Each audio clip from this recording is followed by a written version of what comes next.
है सबसे सुंदर 10,000 में, हजारों में मेरा खुदा है सबसे सुंदर 10,000 में, हजारों में मेरा खुदा है सबसे सुंदर 10,000 में, हजारों में यीशुआ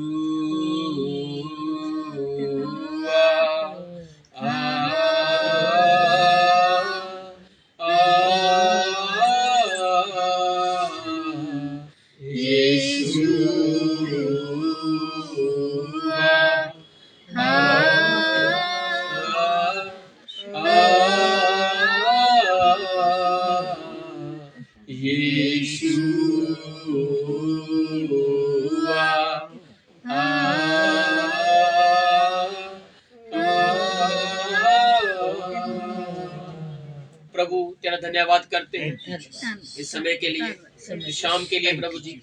और प्रभु जी इस कलाम को तेरे हाथों में सौंपते हैं प्रभु जी, क्योंकि ये कलाम आप ही का है प्रभु जी, और इसकी असली और सच्ची व्याख्या आप ही कर सकते हो प्रभु जी। इस वचनों को पवित्र हाथों में आपके सौंपते हैं प्रभु जी। थोड़ी देर प्रभु जी प्रत्येक जन से बातचीत करना प्रभु जी, और आप अपने वचनों के द्वारा सभी को आशीषित करना परमेश्वर। जो बोला जाएगा सुना जाएगा, सबके साथ होना, सबकी मदद सहायता करना प्रभु जी, और सबके साथ रहकर उनकी कृपा भलाई में उनको बढ़ाते रहना पड़ेगा। इस प्रार्थना को प्रभु यीशु मसीह के नाम से मांगते हैं, आमीन। तो हालेलुया, हालेलुया, हालेलुया, हालेलुया। तो हम सबसे पहले प्रभु का भी धन्यवाद करते हैं, क्योंकि वो भी धन्यवाद के योग्य परमेश्वर है। और जैसे हम पिछले शुक्रवारों से, फ्राइडे से हम मत्ती सुसमाचार की पुस्तक में, अंजील में चल रहे थे, और इसके काफी भाग हम ले चुके हुए हैं। और आज हम 17 की 14 से पढ़ेंगे। 13 तक हमने पिछले शुक्रवार को पढ़ लिया था। आज 17 की 14 से पढ़ने की बारी है। जी, मत्ती रचित सुसमाचार नए नियम की सबसे पहली अंजील है, पहली किताब है, और उसका 17वां अध्याय, और हम 14 आयत से पढ़ना शुरू करते हैं। दुष्ट आत्मा ग्रस्त बालक को चंगा करना। दुष्ट आत्मा ग्रस्त एक बालक है, आगे जाकर देखना इसकी बीमारी का नाम आया है, लेकिन इसको टाइटल क्या मिल गया है? दुष्ट आत्मा ग्रस्त। एक दुष्ट आत्मा का सताया हुआ ये बच्चा है, लेकिन आगे जाकर इसको एक बीमारी है, लेकिन प्रभु उस बीमारी को दुष्ट आत्मा कहता है। क्यों? आगे जाके पढ़ेंगे धीरे धीरे। हाँ जी। जब वे भीड़ के पास पहुंचे। अब ये कौन पहुंचे हैं भीड़ के पास? कोई बता सकता है? भीड़ के पास कौन पहुंचे हैं? पूरे बोलिए। चेले भी साथ में पूरा बताइए। पिछले शुक्रवार में छोड़ा था यहाँ पे। अब ये भीड़ के पास पहुंचे। अब एक भीड़ लगी हुई है, और उस भीड़ में एक हलचल मची हुई है, उस भीड़ में एक मुद्दा उठा हुआ है, उस भीड़ में एक बात चल रही है, लेकिन अब भीड़ के पास कोई पहुंचा है। हाँ जी बताइए, कोई करेक्ट बताइए कि भीड़ के पास पहुंचा कौन है? पतरस। ये तीनों अपना। हाँ जी बोलिए बोलिए। एक पतरस और 2 चेले थे ना। हाँ जी बोलो नाम। यूहन्ना। हाँ जी, याकूब, और साथ में प्रभु यीशु मसीह। अब ये कहाँ से उतर रहे थे? ये पहाड़ पर गए हुए थे। क्यों? क्योंकि उनके मनों में सवाल थे, और प्रभु यीशु मसीह का रूप रूपांतरण हुआ था पिता की महिमा में। पिता प्रभु में आ गया था और महिमा हो चुकी थी, और एलिया और मूसा उनको दिख चुके थे। और पतरस ने कहा, हे प्रभु, हमारा यहाँ रहना अच्छा है। हालेलुया। क्योंकि संसार की बातें उन्हें कोई सुनाई नहीं दे पा रही थी। एक तो वो हाइट पर थे, ऊंचाई पर थे, और एक वो पिता की महिमा को साक्षात देख रहे थे, रूबरू देख रहे थे। और जब आप परमेश्वर को रूबरू देखने लग जाओगे तो आपके संसार की बातों से कोई फर्क पड़ने वाला है नहीं। क्यों? क्योंकि आपको उसकी उपस्थिति में रहना अच्छा लगेगा, जैसे पतरस को लगा। और पतरस ने कहा, प्रभु हमें यहाँ पर रहना अच्छा लग रहा है। और जब ये वापस आ रहे हैं, और यीशु ने पतरस, यूहन्ना और याकूब से कहा, तुम लोगों ने जो देखा है इसको बताना मत, जब तक मैं मुर्दों में से जी ना उठ जाऊं। तो अब ये निकल चुके हैं, आगे बढ़ चुके हैं। अब ये भीड़ के पास पहुंच गए। अब एक भीड़ है। अब वहां पर भी इस बात में भी सीखने वाली एक बात है। अब यीशु मसीह भीड़ के पास, पतरस, यूहन्ना, याकूब, 4 लोग वहां पर पहुंच गए। तो एक मनुष्य उसके पास आया। तो वहां पर एक मनुष्य आ गया है। हाँ जी। और घुटने टेक कर कहने लगा। अब ये एक मनुष्य आया है उस भीड़ में से निकल कर, इसका कोई मुद्दा था और ये उस भीड़ में से निकला बाहर और यीशु मसीह के पास आकर घुटने टेक कर कहने लगा, हे प्रभु मेरे पुत्र पर दया कर, क्योंकि उसको मिर्गी आती है और वह बहुत दुख उठाता है। हाँ जी। और बार बार आग में, हाँ जी। और बार बार पानी में गिर पड़ता है। एक मनुष्य है, ये भीड़ में से निकला और यीशु के पैरों पर जाकर गिर पड़ा। अब यीशु मसीह पहाड़ पर थे, कितने दिन थे, कितने समय तक थे ये नहीं लिखा हुआ, लेकिन थे वहां पर। और साथ में पतरस, यूहन्ना, याकूब भी थे वहां पर। अब बाकी कौन रह गया पीछे? उसके 9 चेले। टोटल 12 थे ना, 12 में से 3 तो चले गए यीशु मसीह के साथ, तो बाकी कितने रह गए? 9 रह गए। अब यीशु मसीह नहीं है तो 2 चेले के पास आए, वो लोग जो थे बीमारियों में ग्रस्त। अब ये एक बंदा स्पेशल गया है, क्योंकि ये भी अपने पुत्र को वहां पर लेकर गया, लेकिन वहां पर कोई चंगा नहीं दे पाया, चंगाई नहीं दे पाया। अब इस बात में सीखने वाली बात आएगा कि वो चंगाई क्यों नहीं दे पाए। इस बात को सीखना है हमने, क्योंकि बाइबल की हर एक बात हमें कुछ सिखाती है।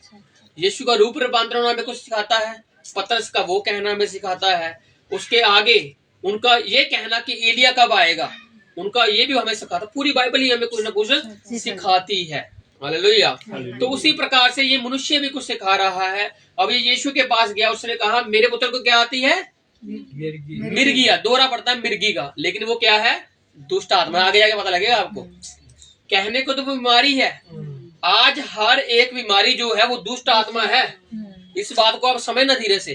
कैंसर भी एक दुष्ट आत्मा है, कोई बीमारी क्यों ना वो एक दुष्ट आत्मा ही है। और उसको निकालना कैसे है? विश्वास के जरिए। आगे जाके मिलेगा प्रार्थना के जरिए, उपवास के जरिए। ये 3 चीजों के जरिए हम उस दुष्ट आत्मा को डांट सकते हैं, क्योंकि वो निकलेगी, क्योंकि वो दुष्ट आत्मा है। वो दुष्ट आत्मा का परमेश्वर के मंदिर में कोई काम है नहीं। अगर काम मिल रहा है उसको तो आपने खुद ही काम दे रखा है उसको, लेकिन उसका कोई काम नहीं है आपके शरीर में, क्योंकि अगर परमेश्वर रह रहा है तो दुष्ट का कोई काम है नहीं। तो इसी प्रकार से क्या हुआ? वो कहता है मेरे पुत्र को मिर्गी आती है, बीमारी लगी हुई है। वो कभी आग में गिर पड़ता है जब दौरा पड़ता है, और कभी पानी में गिर पड़ता है। ऐसे उसका दुख मुझसे देखा नहीं जाता है। हाँ जी। मैं उसको तेरे चेलों के पास लाया था। मैं उसको तेरे चेलों के पास भी अब मैं तेरे पास लाया, लेकिन तेरे से पहले तेरे 9 चेले थे, तू वहां पर नहीं था। पतरस, यूहन्ना, याकूब वहां पर नहीं थे, लेकिन कुछ चेले थे और हम वहां पर अब तेरे अपने बच्चे को तेरे पास, उनके पास लाए थे, लेकिन वो उनको चंगा नहीं कर पाया जी। पर वे उसे अच्छा नहीं कर सके। अब इस बात में समझना है आपने कि वो उसको अच्छा क्यों नहीं कर पाया जी। आगे यीशु ने उत्तर दिया। अब यीशु ने उत्तर देने से पहले सुनिए बात। हाँ जी, आगे सुनिए क्या कहता है। हे अविश्वासी और हठीले लोगों। हाँ जी, मैं कब तक तुम्हारे साथ रहूंगा। हालेलुया। अब यीशु मसीह हमें काम दे के गए हैं, हमें एक वो परमेश्वर एक काम सौंप कर गए हैं कि तुम मेरे राज्य के अधिकारी हो, तुम मेरी संतान हो। अब यीशु हमें अविश्वासी नहीं कहता। क्यों? क्योंकि अगर हम वो काम नहीं करेंगे तो हम अविश्वासी नहीं है, अगर हम नहीं करेंगे तो फिर अविश्वासी है। इस बात को समझना आप। और साथ में एक बात और समझनी है इसमें, यूनिटी। समझ रहे हो आप? यूनिटी, एकता, आपका इकट्ठे रहना। अब प्रभु अलग हुआ है, पहाड़ पर गया है रूप रूपांतरण पे, और साथ में 3 चेले और गए हैं। और यीशु मसीह हमेशा उनको लेकर जाता था, तो जो थोड़े हौसले वाले, जो तगड़े रहते थे, थोड़े से जो कमजोर थे, जो हर बात को पूछ लेते थे, उनको साथ नहीं रखता था। लेकिन इसीलिए जब हम भी कहीं प्रार्थना करने जाते तो हमें उन लोगों को साथ लेना जो प्रार्थना कर सके। अगर वो वहां पर जाकर कहेंगे हम गवाही नहीं दे सकते, हम प्रार्थना नहीं कर सकते, तो हम फिर उसको साथ में लेकर क्यों आए हैं? बस खाना खाने के लिए लेके आए हैं? नहीं। हमें परमेश्वर के कामों में जब उतरते हैं तो हम एक योद्धा होते हैं। जैसे गिदोन की कहानी को आप जानते हो ना, 32,000 थे, और उसने क्या कहा, जिसको परवाह है ना पीछे की वो निकल जाए, तो कितने मुड़ गए? 22,000 मुड़ गए। और उसमें से 22,000 में से 10,000 रहते नहीं है, बाकी 12,000 उसमें से भी मुड़ निकल जाते हैं। कितने बाकी कितने रहते? 300 रह जाते हैं। चोन परमेश्वर ने करी है। 22,000 खुद गए, लेकिन जो बाकी बचते हैं उनमें से परमेश्वर चोन करता है 10,000 में से कि किनको मैंने अपने काम के लिए आगे लेकर जाना है। और वो योद्धा लोग थे, अच्छे लोग थे, जो लड़ाई लड़ने के लायक थे। वो क्यों? क्योंकि वो एकता में लड़ाई लड़ना चाहते थे, वो एक यूनिटी में। समझ रहे हो? अगर हम यूनिटी में एक साथ होकर कुछ काम नहीं करेंगे ना, तो वो काम बिगड़ेगा, बनने वाला नहीं है। इसी प्रकार से अब यीशु मसीह चले गए, 3 चेले चले गए, बाकी कितने रह गए? 9 रह गए, लेकिन 9 में एकता नहीं थी। अगर वो 12 रहते ना, फिर भी उनमें एकता नहीं होनी थी, क्योंकि उनके मन विचार में अलग अलग विचार थे। पतरस के विचार अलग थे, याकूब, यूहन्ना, तद्दे, उसके बाद और भी इतने, शमौन, कितने और परमेश्वर के वो चेले हैं, उनके मन के विचार अलग अलग थे, लेकिन प्रभु उनको एक करना चाहता था। समझ रहे हो? प्रभु उनको जो अपने सेवकाई में हमेशा एक की बात ही सिखाता रहा कि एक विश्वास में बने रहो, एक उसमें बने रहो, यूनिटी में बने रहो, क्योंकि जब तुम यूनिटी में होगे तो तुम बड़े से बड़े कार्यों को भी अंजाम दे सकते हो। क्यों? क्योंकि वो यूनिटी में नहीं थे, 9 थे, लेकिन 9 में किसकी गति थी? विश्वास की गति थी। अब उनको लगा यीशु नहीं है साथ में, अब उनको लगा पतरस भी नहीं है साथ में जो हर बात प्रभु के साथ बोलता है, याकूब भी नहीं है, और यूहन्ना जो प्रभु यीशु मसीह का प्यारा चेला है वो भी नहीं है।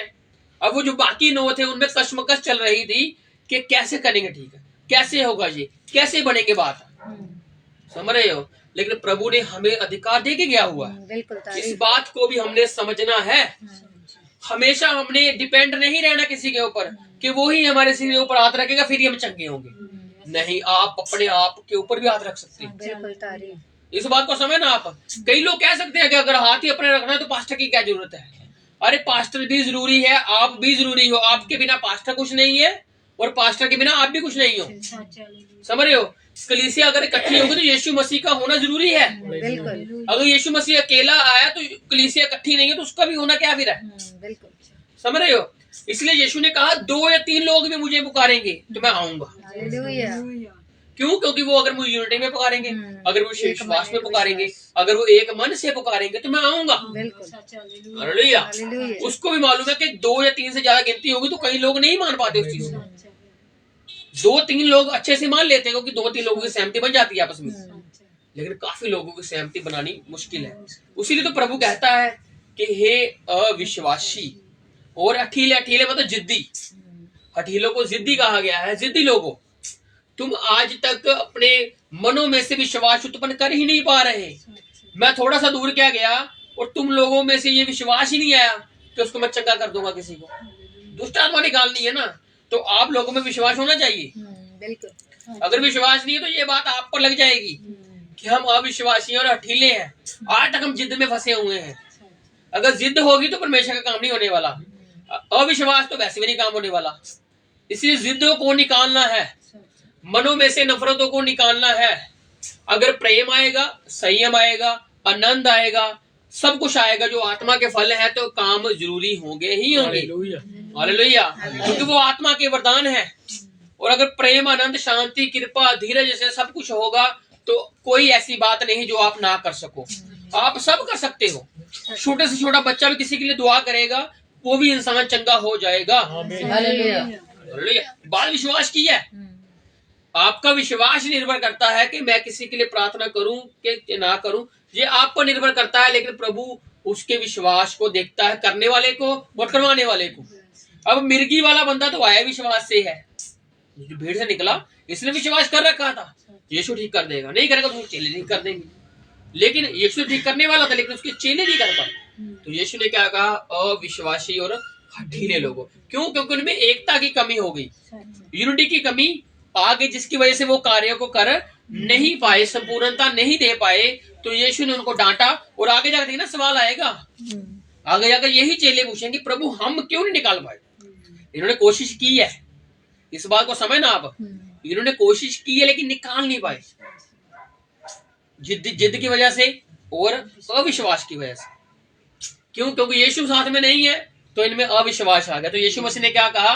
मैं कब तक तुम्हारे साथ रहूंगा।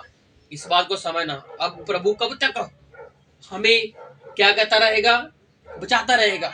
हमें भी कुछ करना है प्रभु के लिए, प्रभु के लोगों के लिए प्रार्थनाएं करनी है, विश्वास के साथ, आनंद के साथ करनी है, दुखी हृदय से नहीं करनी, खुशी से करनी है। अब यीशु मसीह कहता है मैं कब तक तुम्हारे साथ रहूंगा। हाँ जी, कब तक तुम्हारी सहूंगा, मैं अब तुम्हारी कब तक सहता रहूं। ये बातें अब आ रही है, बाद में भी आएंगी, लेकिन जब मैं चला जाऊंगा तो तुम में एक अधिकार होना चाहिए, वो मैं आज तुमको दे रहा हूं। आज तुम ले नहीं पा रहे, लेकिन तब तुम्हें मैं खुद दूंगा। हालेलुया।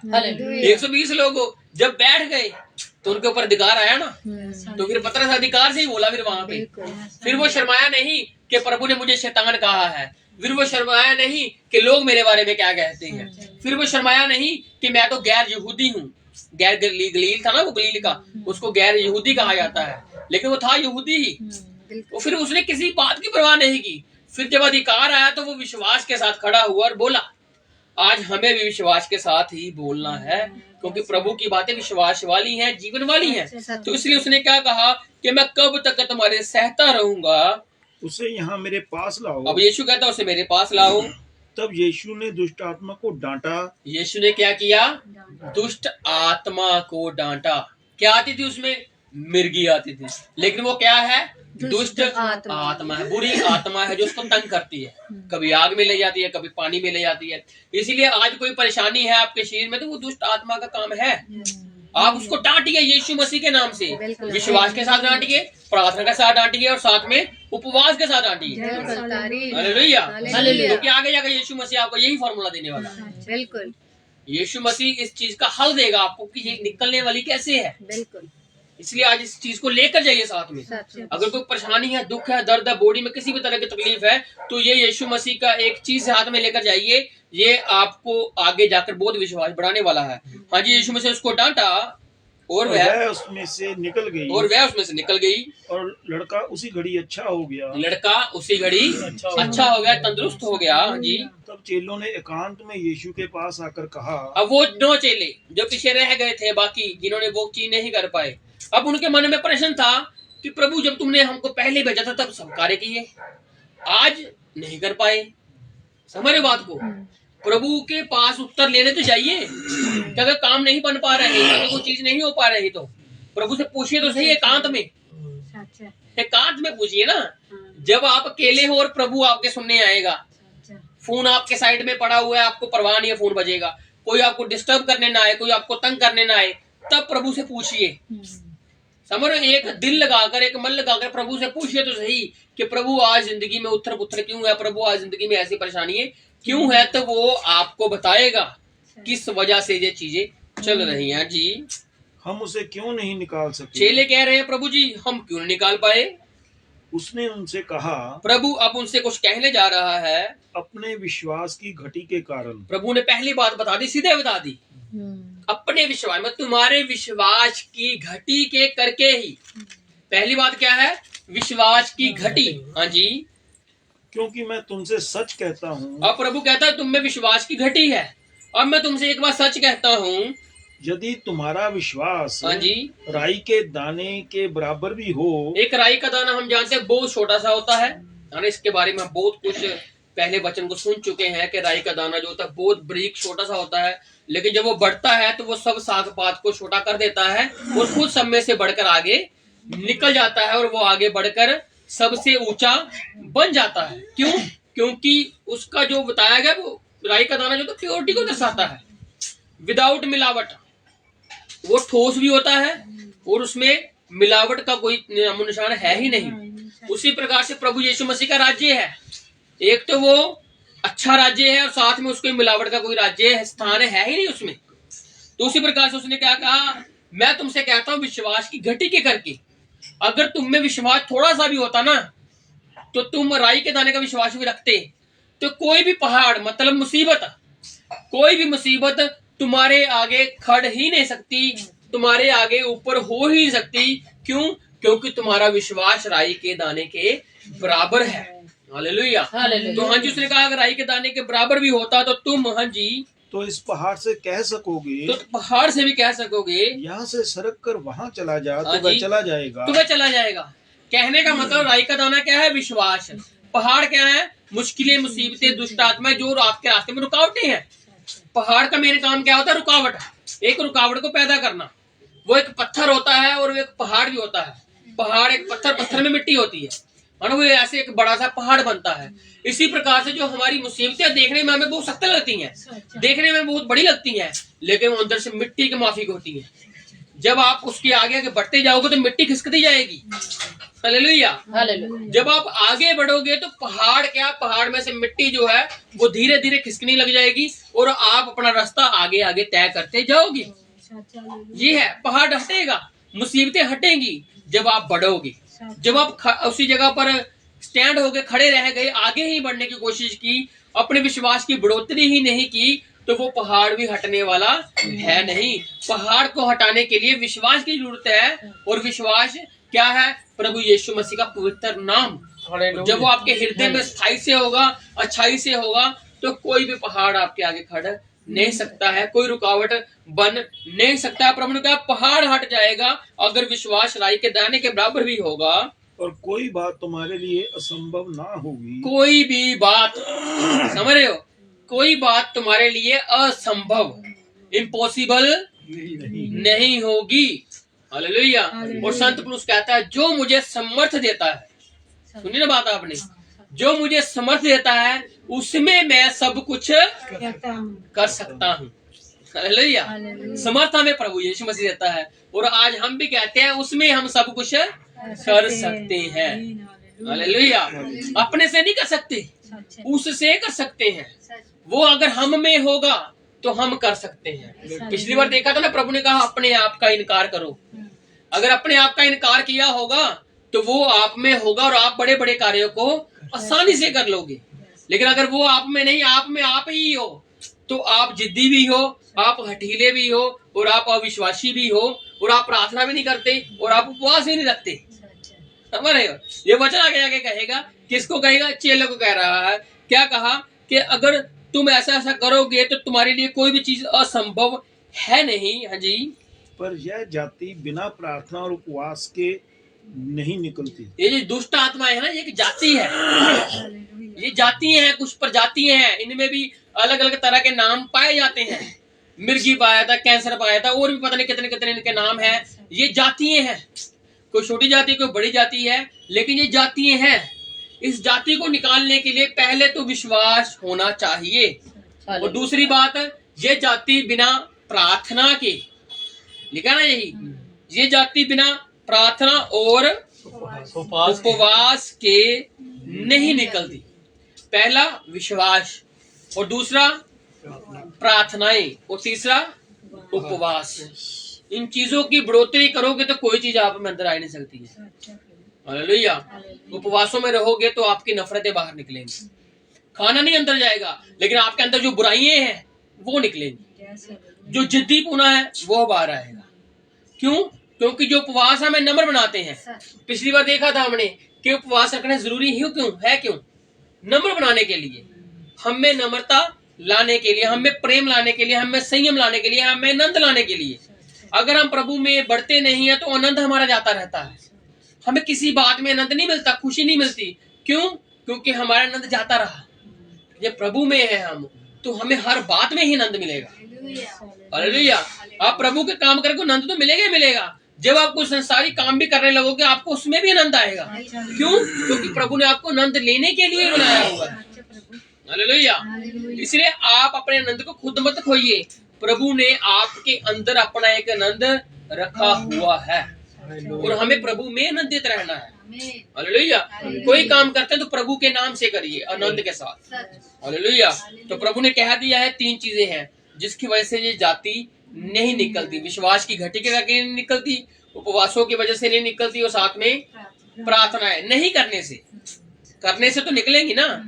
अगर ये करोगे तो निकलेंगी, अगर नहीं करोगे इन चीजों को तो वो रुकी रहती हैं, वो रुक कर अपने काम को बढ़ाती रहती है, अंजाम देती रहती हैं। आज हम कहते हैं कि नफरतें क्यों बढ़ रही हैं, कारण यही है कि वो जातियां हैं, वो प्रजातियां हैं, बुरी दुष्ट आत्माएं हैं जो हम में से निकलनी जरूरी है।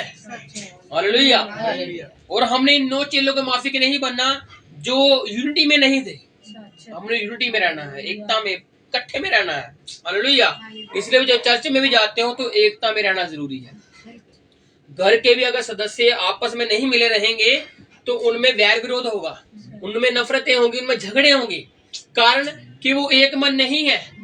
किसी का मन कुछ है, किसी का मन कुछ है, किसी का मन कुछ है।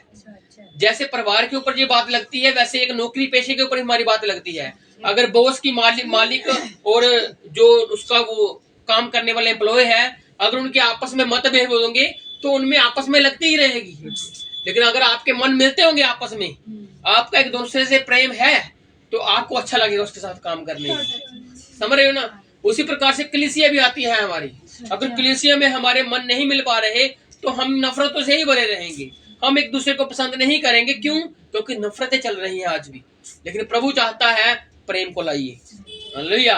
वो अलग बात है, प्रेम ठंडा होगा किसकी वजह से? अधर्म के बढ़ने से। अगर अधर्म आप में बढ़ चुका है तो आप कह सकते हो कि प्रेम ठंडा हो गया है। लेकिन अगर अधर्म नहीं बढ़ा तो आप में प्रेम बना हुआ है। हालेलुया। अधर्म तो उन लोगों के लिए है जो प्रभु को जानते नहीं है, और प्रेम ठंडा भी उनका ही हुआ है। मसीह लोग तो आज भी मसीह के लिए लोगों से प्रेम करते हैं। हालेलुया। क्योंकि मसीह ने हमसे पहले संसार से प्रेम किया, हम तो बाद में कर रहे हैं। और हम उसमें भी क्या करते हैं? चोन करते हैं किससे प्रेम करना है, किससे नहीं करना है।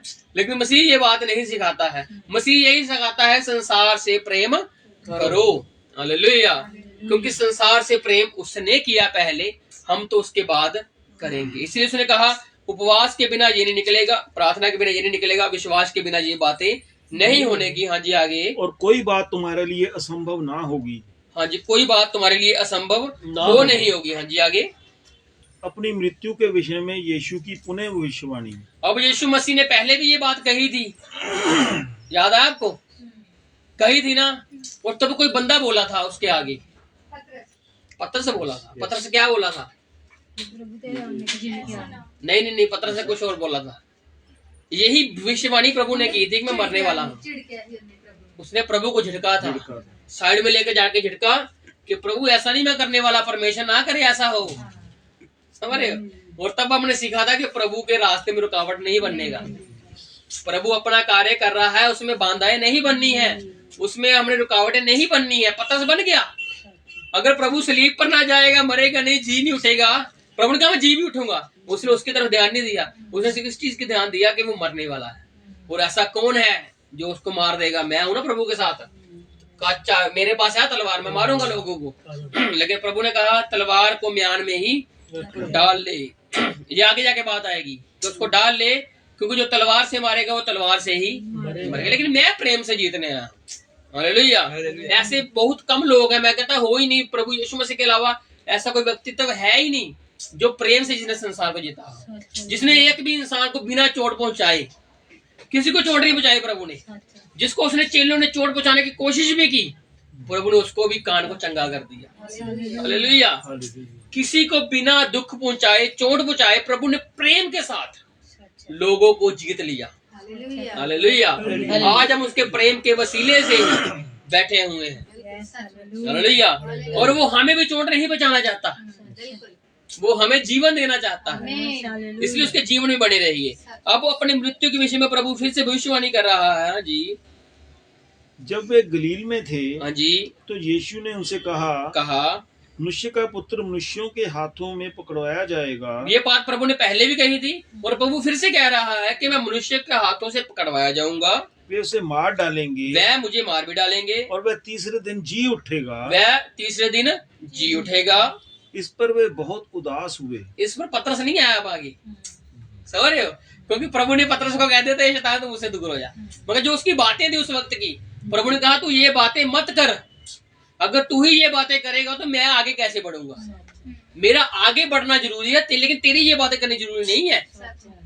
मेरा सब कुछ लिखा हुआ है कि मैंने क्या कर, मैं पिता की आज्ञा को पूरा करने आया हूँ। पिता का आज्ञाकारी बच्चा प्रभु यीशु मसीह। हालेलुया।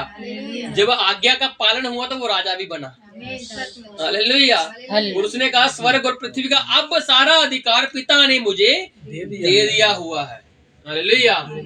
अब जो कोई मेरे पीछे चलेगा, पिता ने भी क्या कहा रूप रूपांतरण के वक्त कि इसकी सुनो। हालेलुया।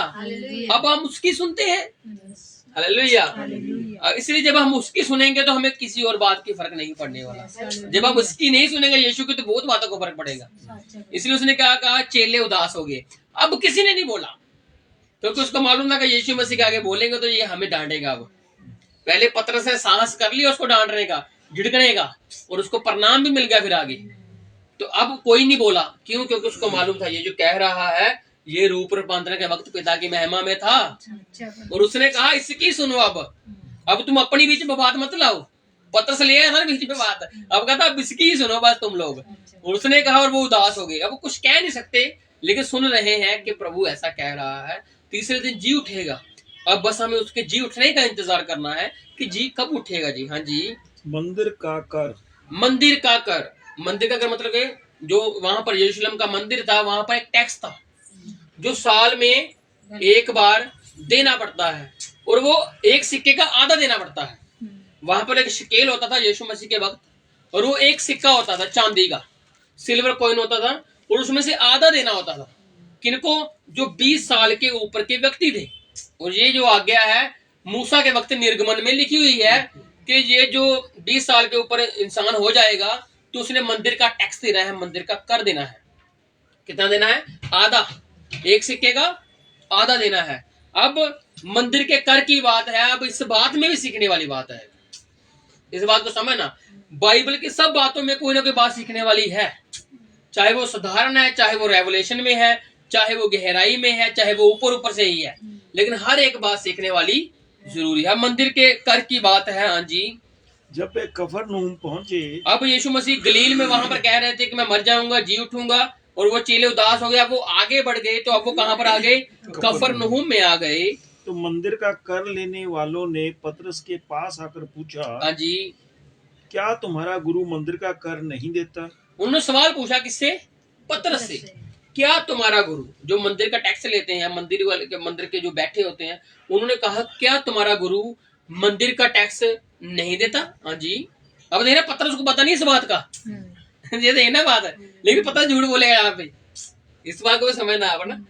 पतरस को मालूम नहीं है वो देता कि नहीं देता, लेकिन पतरस ने बात घुमाई। हाँ जी। उसने कहा हाँ देता है। हाँ देता है भाई, समझ बात को। इसको मालूम नहीं है, एकदम से प्रश्न आ गया, एकदम से उसने कहा हाँ देता है। अब ये पूछने के लिए जाएगा यीशु मसीह के पास, लेकिन इसको मालूम नहीं है। हाँ जी। जब वह घर में आया, हाँ जी, तो यीशु ने उसके पूछने से पहले ही उससे कहा, हाँ जी, हे शमौन, तू क्या सोचता है? अब देखो, अब वो एक प्रश्न लेके आया है रास्ते में ही कि वो मंदिर वाले जो टैक्स मांगते हैं वो प्रभु देता है कि नहीं देता? मैं तो देता हूँ। पतरस कहता है मैं तो भरता हूँ भाई, है ना। अब इस बात में एक बात सीखने वाली है, यहाँ पर दो लोगों की बात है, पतरस की और साथ में यीशु मसीह। पतरस और यीशु मसीह, और यीशु मसीह ने पतरस को क्या कहा था? मैं तेरे ऊपर। ये दो बात सीखनी है आपने इसमें, और एक बात और निकलेगी इसमें से ना। पतरस को क्या कहा प्रभु ने कि मैं तेरे ऊपर, जो उसने क्या कहा था कि तू जीवते परमेश्वर का पुत्र मसीह है। उसने कहा ये बात तूने नहीं कही, तेरे हड्ड और मांस ने नहीं कही, तेरे ऊपर पिता ने प्रकट की है। अब जो पिता ने तेरे ऊपर बात कही है, अब उस पिता की कही हुई बात के ऊपर ही, समझ बात को, पिता की कही हुई बात के ऊपर जीवते परमेश्वर का पुत्र मसीह, इसके ऊपर अब मैं क्या करूंगा? कलीसिया बनाऊंगा। और पतरस ने प्रेरितों के काम में क्या कहा था कि वो जीवते परमेश्वर का पुत्र मसीह है। वहां पर जो कहता है जिसको तुमने सलीब पर चढ़ा दिया वो ही तो परमेश्वर था, वो ही तो पुत्र था। हालेलुया। बाबू खुले में कहता है कि उसको सबसे वो नाम मिला, प्रभु यीशु मसीह। अब वो वहां पर नाम क्लियर करता है, लेकिन यहाँ पर दो बातें हैं, पतरस और यीशु मसीह की। अब पतरस के आगे सवाल आया कि तेरा गुरु टैक्स देता है या नहीं देता? अभी इसके मन में सवाल है। अब देखना, हमें भी टैक्स देना था एक, समझ बात को, हम भी उसके ही भागीदार हैं, लेकिन हमारा भी एक टैक्स बनता था। इस बात को समझना आप, और आप हैरान हो जाओगे कि यीशु मसीह हमारा टैक्स दे के चले गए हुए हैं। हालेलुया। अब हम यरूशलेम में जाके टैक्स नहीं देने वाले, जहाँ उसकी हमें वो जरूरत नहीं है। प्रभु ने हमारा एक एक क्या कहते हैं पाई पाई चुका दी है। उसने हमें जब खरीदा है ना, तो पूरा रीति से खरीदा है। एक भी कण नहीं छोड़ा उसने हमारा पीछे, कि जिसकी वजह से हमको कोई इंसान या कोई दुष्ट आत्मा कह सके कि तेरा ये बाकी रहता है। प्रभु ने हमें पूर्ण रीति से खरीदा हुआ है। अब इस बात में आपको मालूम लगेगा, मंदिर का टैक्स है और पतरस है और प्रभु यीशु मसीह है। वो प्रभु ने पतरस को पहले ही कह दिया था कि मैं तेरे ऊपर जो तूने बात कही है इसके ऊपर मैं क्या करूंगा? कलीसिया स्थापित करूंगा। तू पत्थर है और इस पत्थर के ऊपर मैं अपनी कलीसिया स्थापित करूंगा। अब साथ में यीशु मसीह है, यीशु मसीह है ना। अब दो लोग हैं। अब पतरस के कहने से पहले ही पतरस के मन में प्रश्न है कि मैं पूछूं, भाई मैं कह तो आया वहां पर, लेकिन मुझे मालूम नहीं है कि प्रभु टैक्स देता है या नहीं देता है। अब ये पूछने ही वाला था, लेकिन यीशु मसीह पहले ही जानता है। हालेलुया। अब हमें लगता है कि हमारे गुनाह पहले बहुत ज्यादा थे, शायद अब भी हैं, लेकिन आपको यीशु मसीह आज बता रहा है कि मैंने सब कुछ खत्म कर दिया हुआ। हालेलुया। आपके मन में सवाल होंगे, शायद हम आज भी पापी ही रह रहे हैं, शायद हम आज भी गुलामी में ही रह रहे हैं, आप सोच रहे होंगे, लेकिन आपके प्रश्न का जवाब यही है कि प्रभु ने आपका सारा दाम छुपा दिया हुआ। हालेलुया। सवाल लेके आते हैं ना चर्च में, हमारे मन में शंकाएं होती हैं, सवाल होते हैं, और प्रभु का एक ही जवाब होता है, डरो नहीं, डरो नहीं, डरो नहीं। हालेलुया। मैंने तुम्हें छुड़ा लिया है, मैंने तुम्हें बचा लिया है, मैं तुम्हें अनाथ नहीं छोड़ूंगा। माता दूध पिलाना भूल सकती है, मैं तुम्हें कभी नहीं भूलूंगा। पिता भूल सकता है, मैं तुम्हें कभी नहीं भूलूंगा। मैं जगत के अंत तक तुम्हारे साथ हूँ। पूरी पृथ्वी आकाश टल जाएगा, लेकिन मैं तुम्हें कभी भी नाथ नहीं छोड़ूंगा। ये प्रभु आज हमसे कहता है। वो कैसे कहेगा? चर्च में जाकर लोगों से बात सुनकर ही कहेगा। लेकिन अगर कलीसिया में बातें होंगी अलग ही तरह की, तो फिर हम कैसे विश्वास में आ पाएंगे? कैसे हम फिर आगे बढ़ पाएंगे? हमारे आगे बढ़ने के लिए एक ही सहायक है, प्रभु यीशु मसीह। हालेलुया।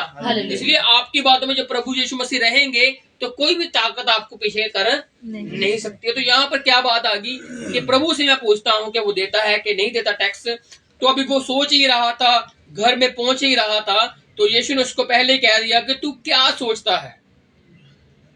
हाँ जी, क्या सोचता है? पृथ्वी के राजा महसूल या कर किन से लेते हैं? अब प्रभु पतरस से कह रहा है, पतरस का सवाल है कि तू टैक्स देता है कि नहीं देता है।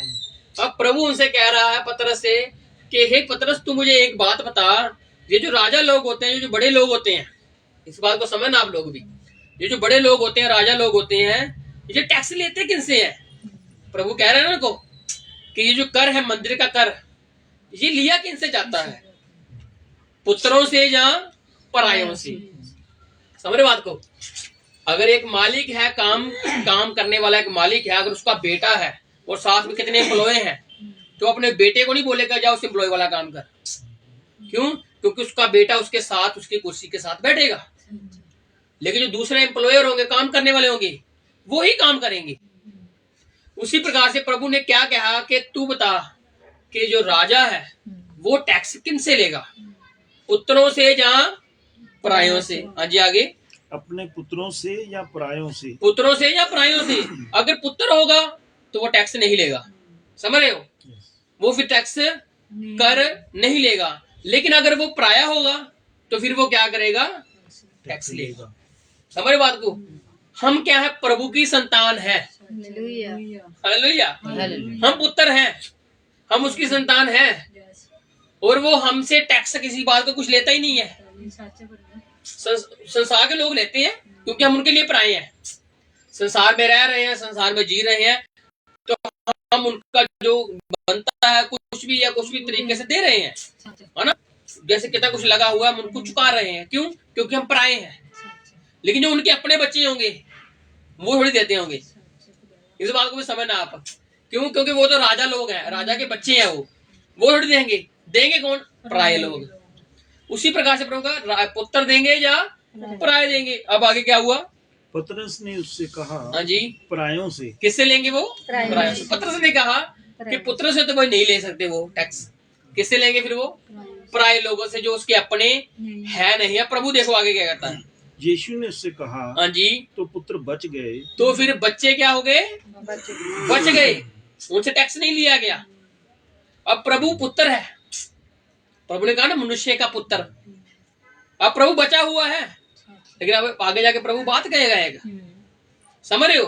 प्रभु बचा हुआ है, टैक्स नहीं दे सकता वो, क्योंकि उसने क्या कहा? पुत्र बच गए। उसने क्या कहा? मनुष्य का पुत्र मैं हूं। और पतरस के सामने क्या बात हुई थी कि इसकी सुनो, पुत्र की सुनो। अब पुत्र ने क्या कहा? पुत्र तो बच गए। समझ रहे बात को? पुत्र तो बच गए, लेकिन हम फिर भी टैक्स देंगे। क्यों देंगे?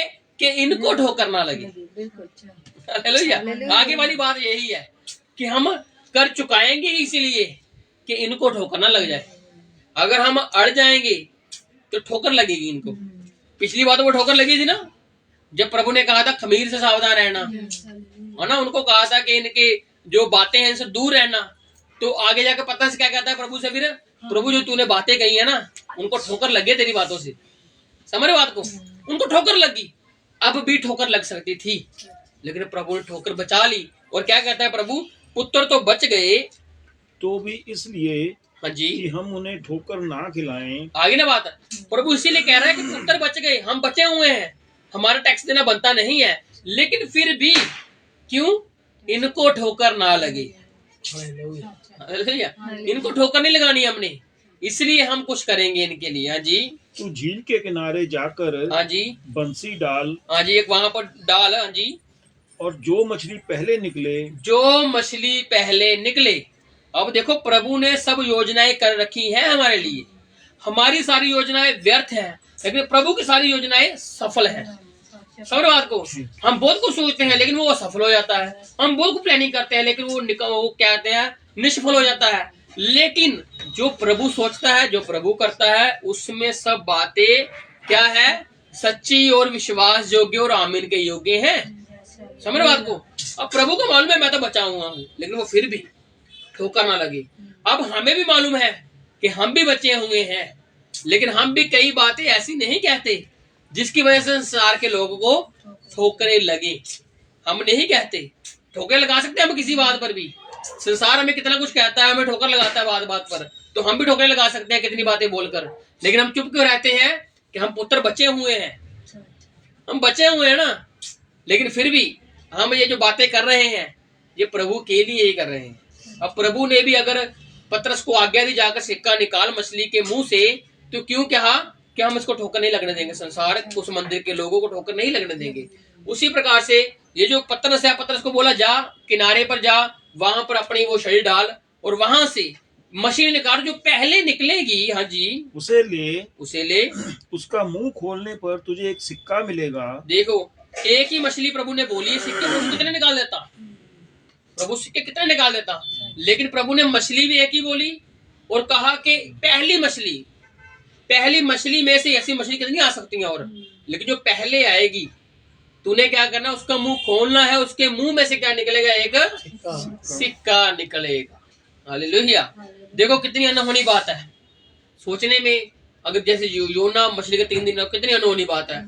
यीशु मसीह ने पतरस को बोला जा सिक्का, कितनी अनहोनी बात है, लेकिन प्रभु के लिए कोई बात अनहोनी है ही नहीं। हमें लगता है ये कैसे वो, लेकिन प्रभु कहता है मैंने ही किया। उसी प्रकार से पतरस जब वो निकाला तो पतरस हैरान होगा कि ये सिक्का कैसे आ गया, लेकिन वो भूल गया कि ये प्रभु ने कहा है। हालेलुया। इसलिए प्रभु ने हमसे बहुत कुछ कहा है, हम भूल जाते हैं, हमें उन बातों को याद रखने की जरूरत है। अब मछली के मुंह से सिक्का निकला, अब कितना सिक्का निकला है, एक निकला है। प्रभु अपना तो कर चुकाएगा ही चुकाएगा, साथ में अपनी कलीसिया का भी। हालेलुया।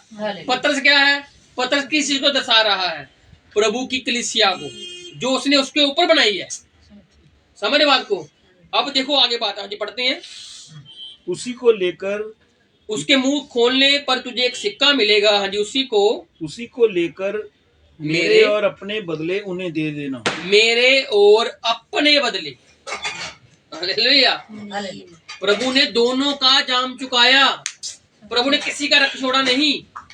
प्रभु सिर्फ पतरस का ही चुका सकता था, प्रभु सिर्फ अपना ही चुका सकता था, लेकिन प्रभु ने क्या कहा, मेरा भी और अपना भी। एक सिक्का मिलेगा चांदी का, आधा आधा होता है, आधा ही दिया जाता है वहां पर मंदिर में, लेकिन मैं कहता हूं मैं अपना तो चुका रहा हूं, साथ में मैं अपनी कलीसिया का भी दाम चुका रहा हूं। हालेलुया। पतरस ने क्या कहा कि प्रभु यीशु मसीह के नाम से बपतिस्मा लो, और जो बात उसने क्या कि कलीसिया स्थापित कर दी प्रभु यीशु मसीह के नाम के ऊपर, कि प्रभु यीशु मसीह के नाम से बपतिस्मा लो तो तुम पवित्र आत्मा का दान पाओगे। ये आज्ञा तुम्हारी पीढ़ियों के साथ जुड़ी हुई है, अब से लेकर सर्वदा तक। अब जो उस बात पर अड़िंग है, उस बात पर बने हुए हैं, उसके साथ क्या हो गया, उसका दाम चुका किया गया है। प्रभु की कलीसिया का दाम चुका हुआ है। अब कलीसिया को किसी बात की चिंता है नहीं, उसका मरना छूट गया, उसका जीना छूट गया, उसको सिर्फ एक ही बात मालूम है कि प्रभु आएगा हमें अपने साथ लेकर। इसी बात पर कलीसिया निर्भर है। और कलीसिया को दूसरी तीसरी बात का फर्क पड़ता नहीं है और पड़ना भी नहीं चाहिए। क्यों? क्योंकि हमारा दाम चुका हुआ है, चुका दिया गया है, प्रभु यीशु मसीह ने ही चुका दिया। हालेलुया। नहीं तो कलीसिया में खुद में ताकत नहीं थी, कलीसिया में खुद में इतनी हिम्मत नहीं थी कि वो अपना दाम चुका सके, अपने लहू का बदला दे सके। हमारे लहू का बदला और हमारा दाम प्रभु यीशु मसीह ने आज से कितने हजार साल पहले ही चुका दिया हुआ है। और इस सिक्के की वजह से हमारा जो कर्जा रहता भी था वो भी प्रभु ने मुक्त कर दिया, हमें हर एक चीज से मुक्त कर दिया। और उसने कहा जो मेरे में दफन होता है अब वो मुझ में एक नई सृष्टि बन जाता है। हालेलुया।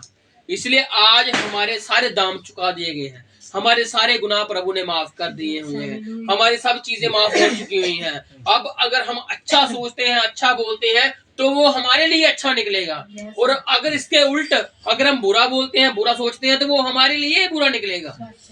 इसलिए प्रभु ने कहा अच्छा बीजोगे तो अच्छा काटोगे, बुरा बीजोगे तो बुरा काटना ही पड़ेगा। इसलिए संसार में रहते हैं, प्रेम कीजिए, नम्रता के साथ रहिए, भलाई, कृपा, संयम, आनंद आप में बना रहना चाहिए, क्योंकि इसी के जरिए आप लोगों में प्रेम की बढ़ोतरी कर सकते हो। नहीं तो और कोई दूसरी बात है नहीं। संसार की बातों से आप कुछ प्रेम नहीं साबित कर सकती, प्रभु की बातों से, प्रभु के प्रेम से ही आप संसार में प्रेम ला सकते हो। हालेलुया। तो आज हम इसको यहीं पर समाप्त करते हैं। वो जो 18वां चैप्टर है हमारा, उसको हम अगले शुक्रवार को देखेंगे। और आइए हम अपनी आंखों को बंद करते हैं, उस प्रभु का धन्यवाद करते हैं, उस प्रभु के बड़े नाम की महिमा करते हैं जो सर्वशक्तिमान प्रभु के साडा भी कर्ज चुकाया। धन्यवाद। और अपना भी कर्ज चुकाया और साडा भी प्रभु जी क्योंकि तू आप तक कर्ज मुक्त है प्रभु। हालेलुया। तू साडा भी कर्ज उस जगह ते अदा तू अपना सारा कुछ साडा जेड़ा सी प्रभु जी उत्ते ले। धन्यवाद। खुदाबंद सानू मुक्त कीता प्रभु, जेड़ी मुक्ति है तेरे विच है प्रभु। Thank you Jesus. खुदाबंद तू समझ दे, अकल बुद्ध दई, सारी जेड़ी खेड़ है। शुक्रिया शुक्रिया। पवित्र वचन कहता है मार्ग सच ते जीवन मैं हां, जेड़ा मेरे कोल आंदा है और जीवन दा राह जीसस। सच्ची प्रभु है, ਅਸੀਂ तो जीवन दे लिए आए हैं और मुक्ति दे लिए आए हैं, जो सारी संसार दे विचों किते बड़ी मिलदी प्रभु जी, तेरे घर विच मिलदी है, तेरे नाम दे विच मिलदी है प्रभु। बड़ी कृपा करो, दया करो, पाकरू यीशु के करीब ले जा तू, पाकरू यीशु के करीब ले जा तू, पाकरू यीशु के करीब ले जा तू, पाकरू यीशु के करीब ले जा तू। ईमान में बड़ा जीना सिखा, ईमान में बड़ा जीना सिखा, सच्चाई की राहों पे तू चलना सिखा, सच्चाई की राहों पे तू चलना सिखा, पाकरू यीशु के करीब ले जा तू, पाकरू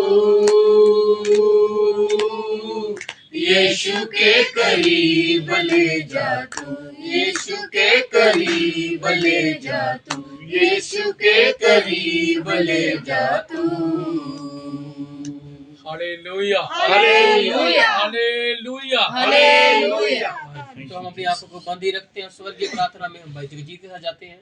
ऐ हमारे पिता, तू जो स्वर्ग में है, तेरा नाम पवित्र माना जाए, तेरा नाम पवित्र माना जाए, तेरा राज्य आए, तेरा राज्य आए, तेरी इच्छा जैसे स्वर्ग में पूरी होती है, तेरी इच्छा जैसे स्वर्ग में पूरी होती है, वैसे पृथ्वी पर भी हो, वैसे पृथ्वी पर भी हो। हमारे दिन भर की रोटी आज हमें दे, हमारे दिन भर की रोटी आज हमें दे, और जिस प्रकार हमने अपने अपराधियों को क्षमा किया, अपने अपराधियों को क्षमा किया है, वैसे तू भी हमारे अपराधों को तू भी क्षमा हमारे अपराधों को कर, वैसे तू भी हमारे अपराधों को क्षमा कर, हमें परीक्षा में ना ला, हमें परीक्षा में न ला, परंतु बुराई से बचा, बुराई से बचा, क्योंकि क्योंकि राज्य, राज्य, पराक्रम और महिमा सदा तेरे हैं। सदा तेरे ही है। आमीन। आमीन। अब से लेके परमेश्वर का प्रेम, संगति और उसका फजल भरा हाथ हमारे साथ यूं ही बना रहे। आमीन।